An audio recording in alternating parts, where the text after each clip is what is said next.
دی باندې به زه تاسو ته واقع ذکر کما د تاریخ مکه د حضرت عمر فاروق رضی الله تعالی عنہ یو پیر شام ته عمر رضی الله تعالی عنہ سقافله کې روانو بیت المقدس چې کم مقام بیت المقدس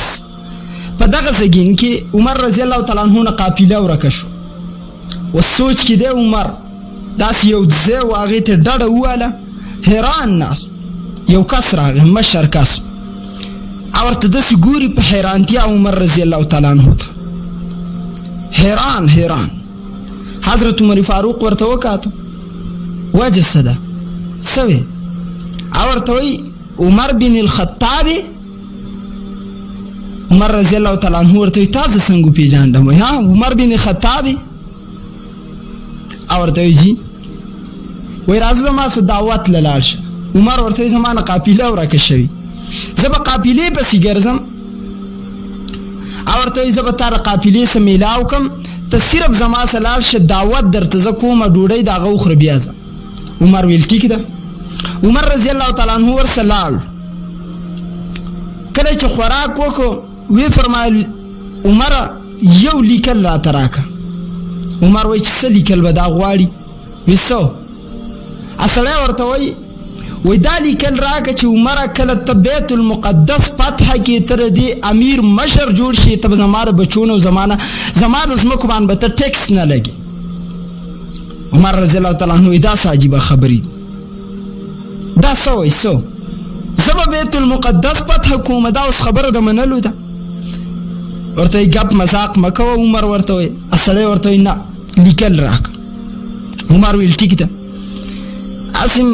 یو عام لیکل دی جدار به کما بیت المقدس فتح کو خستانه بیا ټیکس جزیه نه علم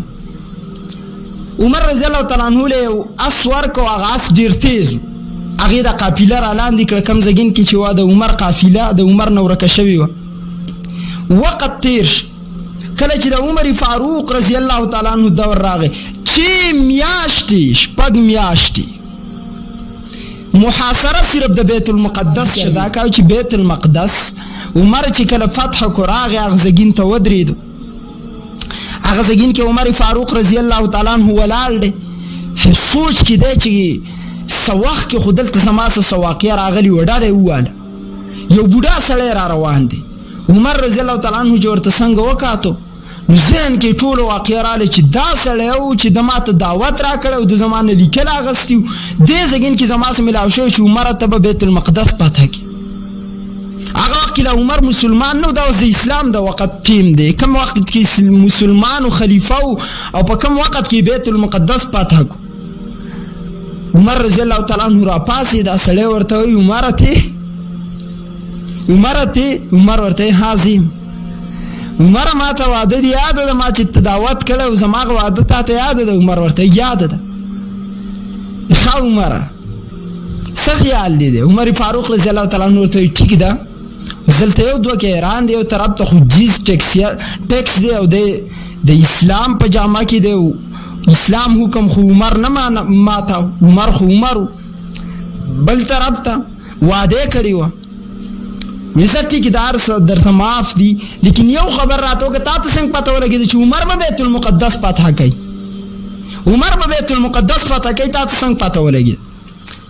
اورته وی عمر دا ټول خبرې زمون په تورات انجیل کې موجود دي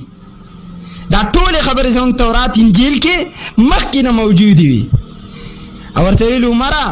لاس راکا فلاس کې خو اسلامي قبول کو چې کله اسلام قبول کو اوس پاغه جزیه او ټیکس د سره نو جزیه او ټیکس خو علی چې کله اسلام نه قبلای مارز دا کاو